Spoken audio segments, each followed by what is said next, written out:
Welcome everybody. It's my great pleasure to interview Jerome Tagger, the CEO of Predator Surprises, for this month's NetZero Zone interview. We're talking about very important aspects of net zero and absolute zero, topics that we feel haven't yet been sufficiently covered in the mainstream media or even the kind of specialized sources. Jerome has published a paper on exactly that topic, which is available for all of you to read, and we'll start off with that paper and then we go in a wider discussion of topics. We had a conference on this before. We interviewed Sean Kidney, so Rome's our second individual interview. Rome, welcome to our session, and maybe as an opening question, what was the motivation for drafting your paper?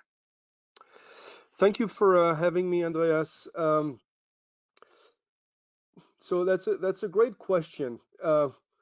We wrote this paper because we were increasingly reading and hearing questions and comments and challenges around the net zero strategies, and we're also seeing an increasing number of commitments by investors, by companies, and others. And so we felt it was necessary to go in and sort of check the assumptions that are going into net zero strategies, the knowns, the unknowns, the challenges, the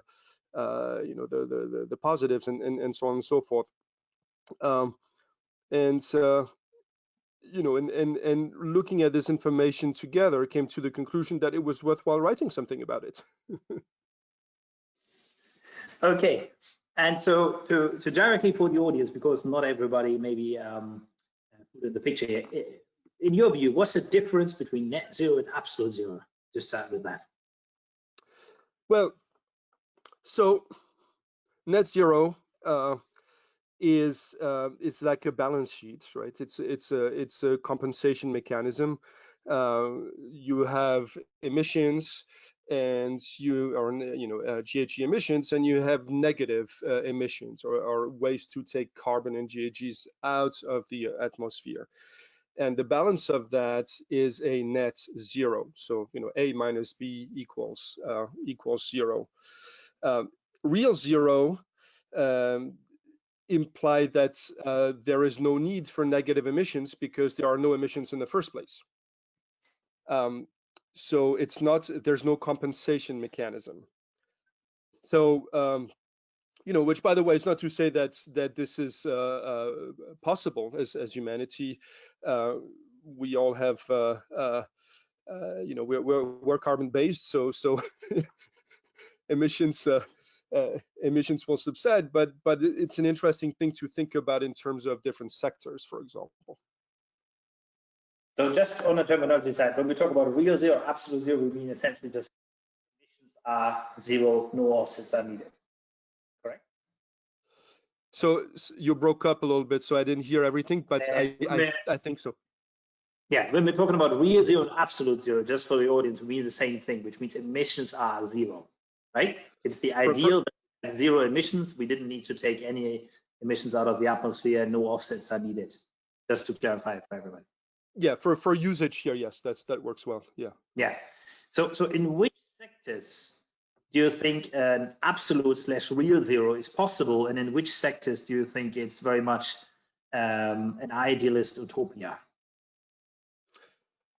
Well, I mean, it may be an idealist utopia across the board, but what's clear is that if you look at the energy sector, the oil and gas and fossil fuel energy sector, there we have technologies and solutions, renewable energies, which are close to or much closer to an absolute zero, because they're not fossil fuel based.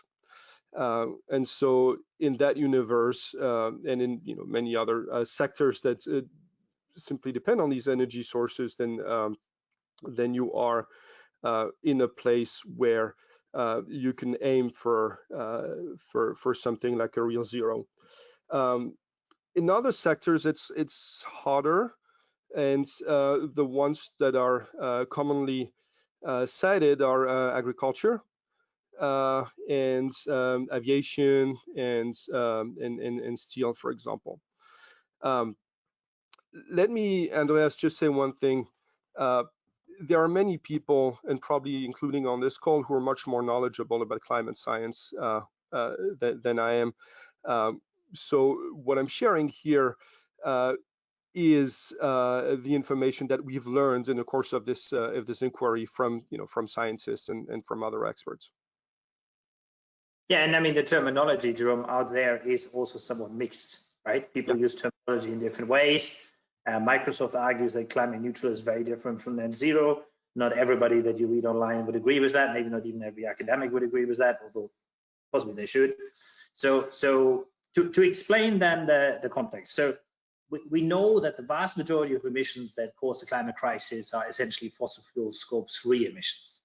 Yep. So essentially the clients of fossil fuel companies. So, and we have some other sectors that, as you mentioned, agriculture, steel, where it doesn't seem to be realistic to achieve an absolute zero. When you went out to write your paper, did anybody give you kind of ballpark figures? So for 80% of the emissions, we can get to an absolute zero, 20% we are inevitably stuck with. Did you hear any figures like that? Yes, but I won't be able to quote them from memory. I'm absolutely terrible with numbers, I'm sorry to say, but if you look at the weight of sectors in the economy, or in greenhouse gas emissions, you can get a good sense of that. So agriculture is probably somewhere in the vicinity of 10%, for example. You can look at transportation, at energy production, utilities, and so on, and get a good sense. I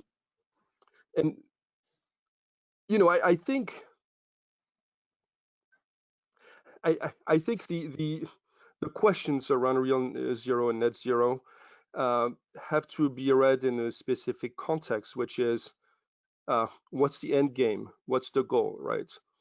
And the goals here are achieving the Paris Agreement, staying as close as possible to it, or even exceeding it within a given time frame. In many cases, 2050, as most net zero strategies are articulated. Now, the time frame, there's something not quite artificial about it, but in the sense that if we don't achieve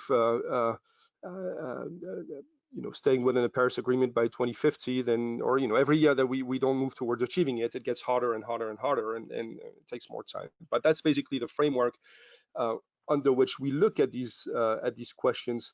And when we do so, what we see is that the projections, the IPCC and other projections that underpin the 2015 net zero strategies, they come with variables. Obviously, I mean, it's nothing is set. In fact, we should pause and observe that it's a very unique thing in humanity that we're in a position where we're trying to plan things 30 years ahead at such a magnitude, right? And have so much information to do it, and that's amazing.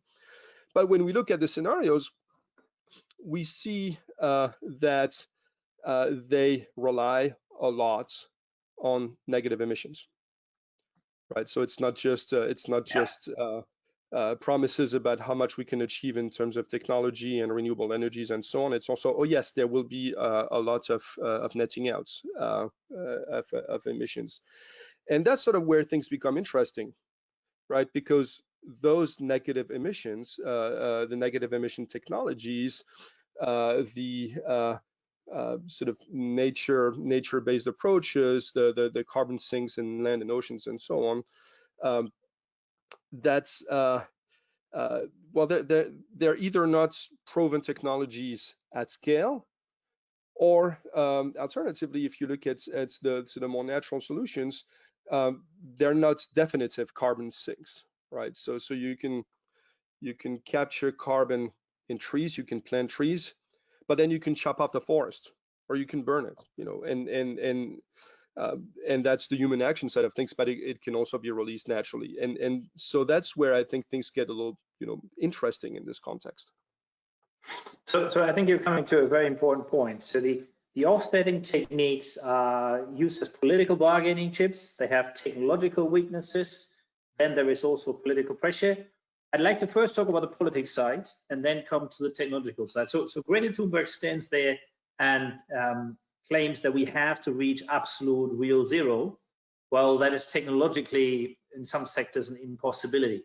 And knowing that you were effectively the first employee at the Principles for Responsible Investment when Jane started it, and so you've been involved quite in these kind of campaigns. What, from your view, is the right demand to make for the campaigners? So should campaigners ask for absolute zero, or should they ask for as much absolute zero as possible, or should they ask for net zero 2035? What's the balanced demand to make, given that demanding absolute zero is potentially a technical impossibility, at least say in agriculture? Well, if you go back to our blog and paper, we quote research which has actually since been published by a scientist named Kevin Anderson.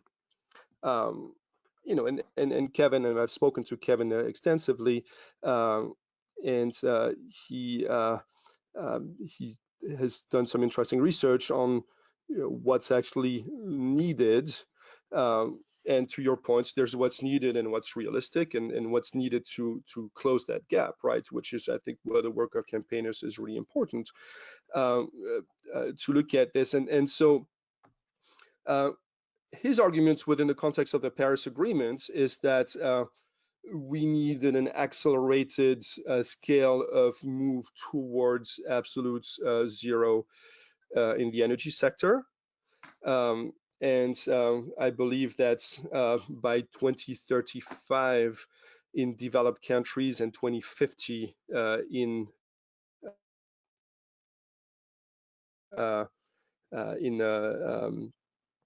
emerging markets and developing countries, and that's that's where you have a core sort of absolute zero demand. And obviously less so or not so for the sectors we talked about earlier, where it's technically not feasible. So I would, given the urgency of the climate crisis, I would certainly not encourage campaigners. I would encourage candidates to do a lot of things. I would certainly not encourage campaigners to retreat on this notion. I mean, I think what's really important is that there is a realistic discourse about the ability to achieve the Paris Agreement and what that requires. And we're not there. Yeah, I think that's pretty clear. We're far away from that. If you look at, for the audience, if you look at the chat function, so we've just posted both Rome's paper as well as Kevin Anderson's recent paper, so that you can engage with them yourself should you wish to. And you're also very welcome to post questions at any point in time as you wish. So you would say absolute zero should only be focused at the energy sector. So if you're then campaigning with firms in other sectors, say cement, agriculture, what would be the best ask, demand, campaign slogan in your view, Jerome?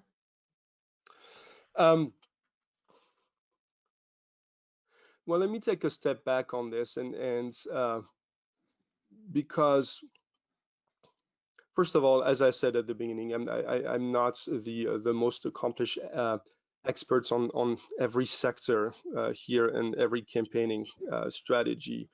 But one thing that's immensely clear across sectors and across the board is the urgency of issues, right?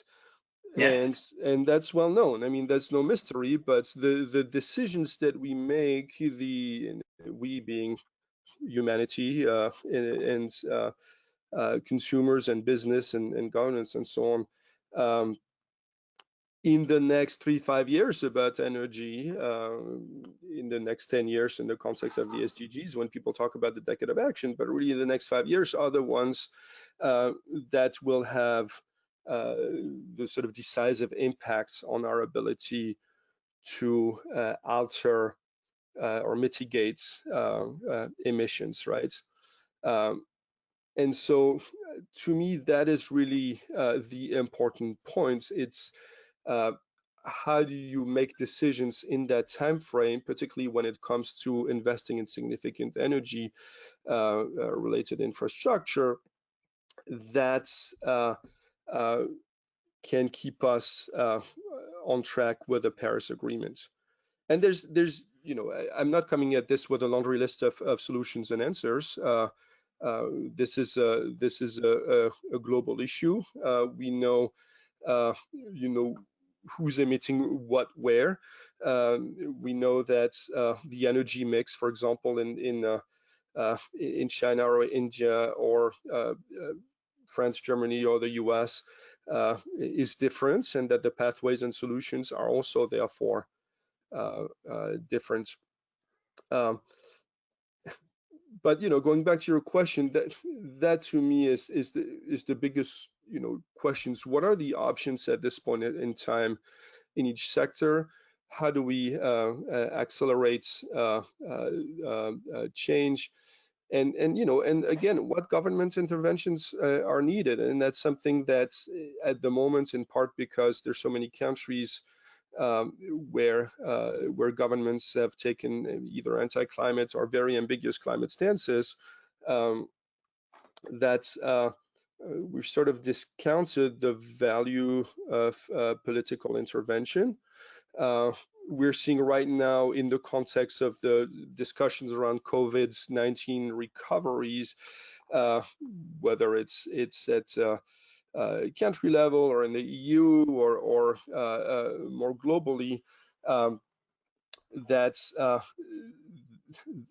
we're in a very important moment in time for that sort of decisions, and that we have to take them in a sort of very accelerated fashion, right, where we don't holds all the cards, and where governments and others are faced with very complicated choice. And I think it's really important for campaigners at this point in time to not lose track of the role of policymakers, and not lose track of the urgency of the issues. I think you implied an interesting underlying answer into my question, which is, I asked you how you would campaign the agricultural sector or maybe the cement sector, and you kind of replied that you would actually campaign governments. So in your view, is it really about campaigning governments, or is it about campaigning corporates, or both? Well, both. I mean, both. Let's be clear about it. I think I mean, governments have also a different set of roles, or policymakers have different roles in different sectors. You know, I think policy in terms of energy tends to be, I mean, the role of policy in public finance and subsidies and interventions represents different things in different sectors. But you know, they're not neutral. I mean, the way governments decide to subsidize certain agricultural products, certain food systems based on, you know, health choices, also have impacts on GHG emissions. And so it's critical to, you know, not ignore this as part of the issue. But yeah, I'm not saying it's one at the expense of the other. Okay, and moving over a little bit more on the technological side. So when it comes to offsets, do you have a view on which ones are most suitable? So for instance, bioenergy, carbon capture and storage. In the UK, people are quite fond of that technology, believe that it's negative emissions working out very well. But then when you look globally, there's only really 4 large sites, and the largest one is in Illinois, not in the UK. So you said, okay, natural carbon sinks are nice, but trees aren't a permanent storage. So trees might be better for carbon capture than for carbon storage. Same with other aspects of natural environment. Do do you have a view on something that's working better than something else in terms of the offsets, or are you generally more pessimistic that they all have little future? Well, I'm not pessimistic, so I don't have a view, and I'm not pessimistic. You have a hope there, and hope. But to your point, I think what we're calling for is realism. You know, about a real conversation, and today, I think it's really important scientifically and in terms of engineering and research and other things to pursue um, uh, all options on the table. Uh, what we don't want to get into is the notion that, well, let's just plant trees and it's going to solve everything, because we know that's not the case. Um, um, and what we also know is that, as you said yourself, carbon capture technologies remain unproven at scale, and that it will take a lot of accelerated research and deployment to achieve that. You know, and what we've said in our blog, which, by the way, I really recommend everyone read because I write better than I speak, is, or at least I think so, is that when people today, when investors and others make projections and say, okay, we're going to be net zero by such and such time, or in such and such time frame, what we say is, well, tell us what assumptions underpin your projection here. So you're saying you'll be net zero. So how realistic are the negative emission scenarios? And by the way, you could say it as well about the other side, about the positive emissions. But that you're suggesting. You know, how likely is it that the assumptions that underpin your scenario will play out? And jumping in there, which type of entities can even be net zero or Paris aligned? In the technical expert group of the European Union, we had a big discussion if a single company, unless it is proved to be negative emissions in its operations, can actually claim Paris alignment, because Paris alignment, just on one entity, you're making a whole lot of assumptions about the rest of the world. So in essence, which entities, companies, countries, maybe sectors, in your view, which entities can actually claim realistically to be Paris Agreement aligned? It's a very challenging question put together. I think that you know, it is a systemic. I mean, being Paris aligned is a systemic question, right? And it manifests itself in different ways. Sometimes it's in the level of scope 3 emissions, and so you'd say that anyone that isn't considering scope 3, for example, can't really claim to be Paris aligned. If you look at the investor level, at a sort of portfolio level, it's, well, to your point, is what is it that you're looking at? Like, what's the frame at which you're looking at things, and also, what proactive steps. I think for me, that's the most important part for investors, is what proactive steps are you taking to support not just the alignment of your portfolio or your lens onto the issue, but more generally in the economy. At the end of the day, if we have a group like the Net Zero Asset Owner Alliance, which all great investors, but if they all have net zero aligned portfolios, but we don't reach the Paris agreements, then what's the point, right? Well, I mean, there is a point, but there's a big gap, right? So I think, for me, the emphasis is really, what do you do? What are the proactive steps that you're taking as an investor in terms of engagement, as a company in terms of actual transformation of business models to achieve that? And that requires, as McCartney and others have said, that also requires a lot of scenarios, right? And that's something that I think we also need to keep talking about, right? It's not just at a moment in time, whether it's now or in 15 years or in 30 years, the goals that the nature of our portfolio and the goals that we set, but it's also what are the steps to get there. In essence, like the Net Zero Asset Owner Alliance, if they all had net zero portfolios at some stage, obviously the world will be closer because we're having, I don't know how many now, maybe trillions already, that would basically invest in lesser intensity firms, no intensity firms if they were net zero. So from your perspective, looking at investors first, and we get the first questions from the audience here about corporate, but what should an investor do primarily? Reducing the average greenhouse gas intensity in their portfolios, or should they be engaging, or should they be doing both? And if they're engaging, should they be engaging with companies, or should they be engaging with governments? Engaging and both. Engaging all together, okay. Engaging with companies and governments, and yes, absolutely. That is fundamentally the leverage for change. Keeping a couple of things in mind. One is that without action by companies, the idea of moving, and particularly in those critical GHG sectors, without action by companies, the whole idea of decarbonizing portfolios becomes much more complicated.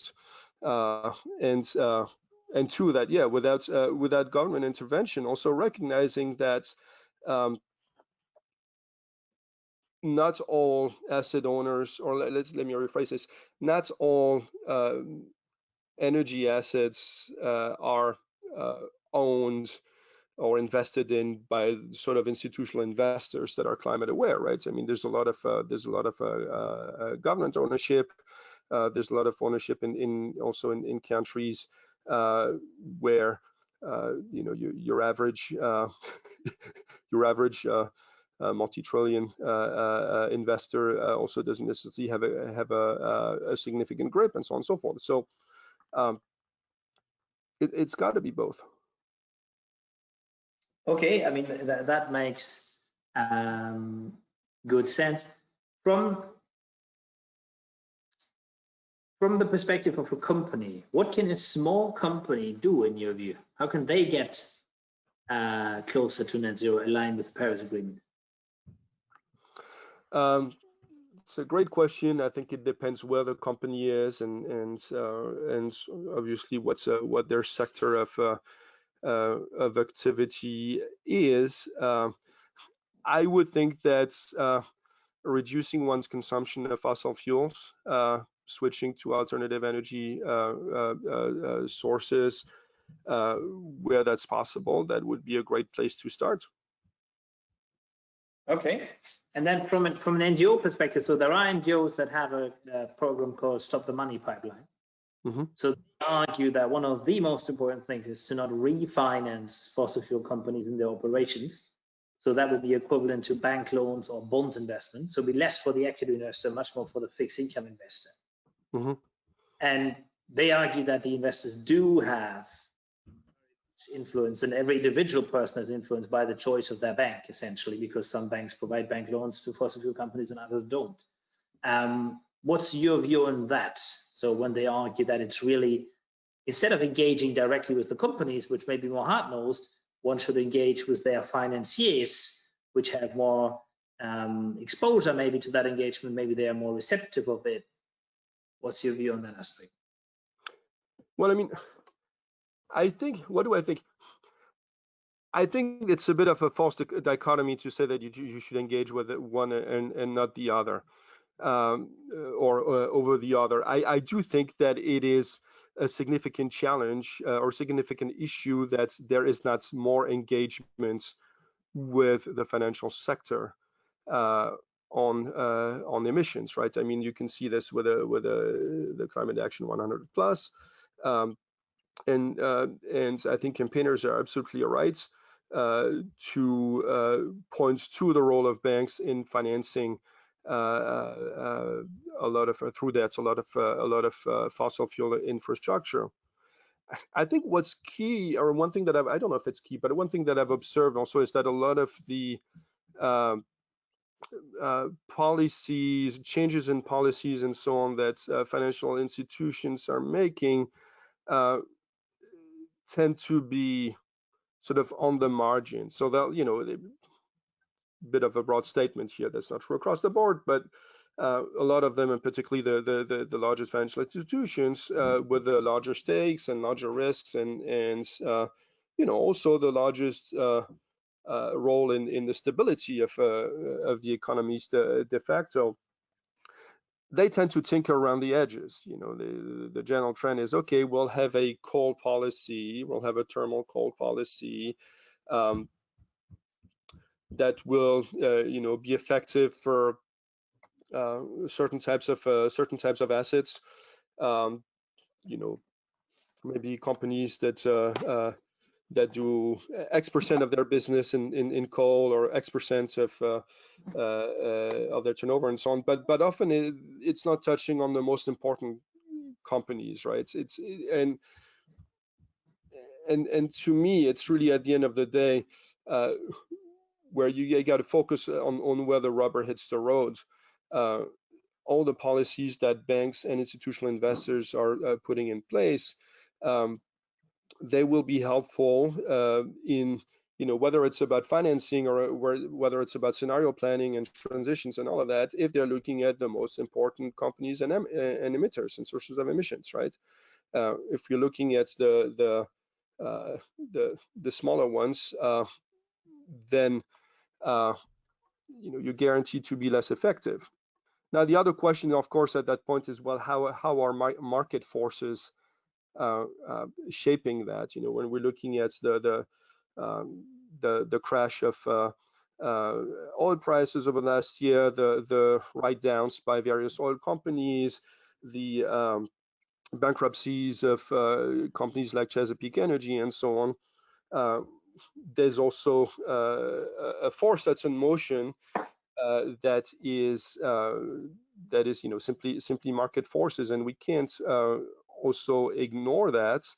But that's also not a reason to just rely on market forces. First of all, because they're fickle. You know, markets change, and because influence matters. So when you're talking about the banks, do you think they're not tackling the biggest firms? They might go after Chesapeake, but they're not going after an Exxon. Well, that's, but I mean, again, it's hard to speak in generalities here, but yes, I mean, I think the bigger issues today are, you know, what are you doing with an Exxon? What are you doing with the biggest, largest, and the largest diversified mining companies that you know, where coal is just one slice of a large portfolio, but who end up being among the largest producers, distributors, and so on and so forth. That again it's, you know, focus on what matters. And focus on what matters is, what are the biggest sources, what are the pathways to transition, and what's the urgency, right? Yeah, I think that's a very good final statement to close the interview. Now we're taking questions from the audience. Anybody is welcome to post them. We already have a good number. I'll start with one on moral hazard. So do you think when governments are referring to net zero technologies that may or may not be developed in the next decades as the reason that they can continue polluting while at the same time claiming that they have a net zero 2050 target, do you think they have a moral hazard issue there? Yes. Yes. I mean, I think you know, I don't want to paint a sort of black and white picture of there's good guys and bad guys and whatnot. I mean, we all rely on fossil fuels in a variety of ways. So uh, I also want to be cautious about uh, you know finger pointing that's not helpful. But we know that there are important interests, economic interests, vested interests in fossil fuels. For some countries, it's the entire economy. For other countries, it's a piece of it. And I think I'm going to speculate here, but I'm going to speculate and say that many governments, even when they mean well, uh, haven't quite figured out what to do. Okay. Many governments, even when they mean well. I'll take your word for that. It's a very nice way of putting it. We'll have another audience question about first movers. Do you think if you're a company and you're the first mover on a net zero path, do you think that's a disadvantage or an advantage? Um, well, I mean, I think again you'd have to see the specifics of it, but I would tend to think that it is an advantage to be forward-looking and to be forward-looking with issues that will affect companies whether they want it or not. And whether it's because of policy. People talk about the inevitable policy response. I don't know how inevitable it is, but there will be some policy responses. And because climate is a giant disruptor of the economy, right? So you can look at things and think of it in terms of, well, let's see what happens, or you can proactively manage it. And I would urge any company, and if I were an investor, I would really look at every company in my portfolio and think, okay, what are they doing to proactively anticipate the sweeping changes that are happening to the economy because of climate? Which is, I mean, don't quote me, quote Larry Fink on this, right? I think he's absolutely right about that. But then the question is, what do you do with it? So be on the front foot for sure. That makes good sense. Another question from the audience is a very important social aspect. So when we're talking about just transition and social aspects, do you have a feeling that we're overlooking the social aspects, especially that investors are overlooking the social aspects? Yeah, I mean, I think there's a lot of unresolved things around the social aspects of carbon emissions. One being that the wealthier parts of the population, which probably includes most of us on this call, simply because we actually have access to this technology, by the way, are also the biggest emitters and consumers, right? And if you look at the carbon emissions or carbon consumption of individuals in most of the world, they're on track for the Paris Agreement. We're not. So it is true at a global level. It is true that the most vulnerable populations, as people say, whether it's workers. Today in a variety of sectors, including the energy sectors, but also the people who tend to be most exposed to weather hazards are, I forget where I started my sentence, but where it ends is climate change is affecting the poor workers and the most vulnerable populations at a global level and at a local level more so than the wealthy. and two, the wealthy are much higher consumers of emissions. I would love for more investors to articulate, and particularly those that are climate aware, that are responsible investors, to really articulate what a just transition looks like in the country, in different sectors of the economy, and what the role of governments should be. I mean, again, COVID-19, the recovery is a wonderful illustration of this. We've got now people saying, oh, well, we're not going to fly anymore, and it's great, and let's stop flying.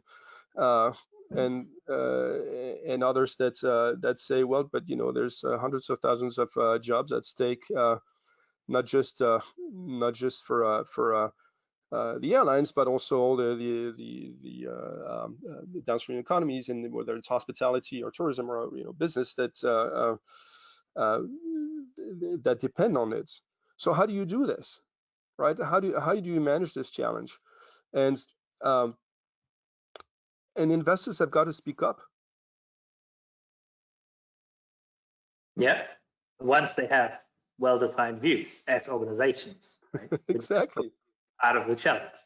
But my sense is, Andreas, my sense is this: it's that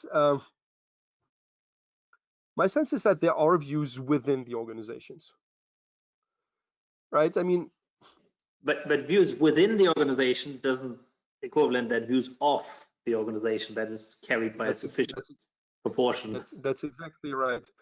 But I think you can take the views of the ESG folks, and you can take the views of the portfolio managers. I mean, the people who right now are invested in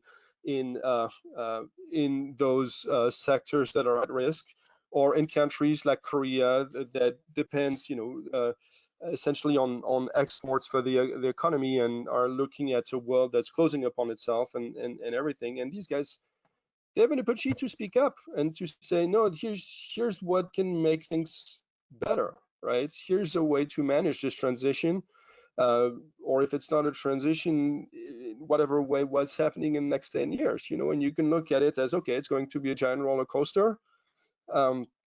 And it is going to be a giant roller coaster, but you can also look at it from the point of view of what is it that we can do. And I agree with you. And in fact, we saw this. We did a survey at Preventable Surprises. I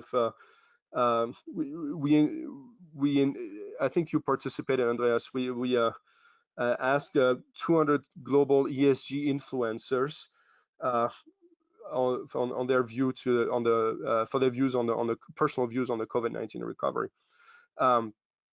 And our opening question was, well, from a personal level, do you support herd immunity strategies, or do you support, avoiding new cases, sort of test, try, isolate strategies? And we got one response for this. And then we asked, does your fund, does your company have a view on this? And we got a very different response on this, including many more that didn't speak up. And I think it would be nice for investors to sort of get out of their comfort zone here.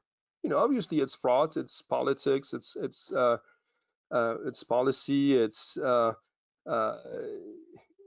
not, investors are not NGOs, but I think they have a significant stake and opportunity to contribute and participate in those conversations, because they have very unique insights and knowledge on these issues.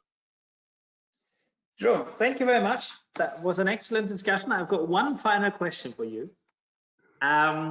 If you had to choose a single initiative, excluding Preventable Surprises and SDG Labs, that has the biggest influence on the climate crisis, which initiative would you choose? Well, that's a tough one. Just one. You have to pick one. Well, if you'll allow me a bit of lateral thinking, I will say the U.S. government. The U.S. government. Okay. Do you want to explain that, or do?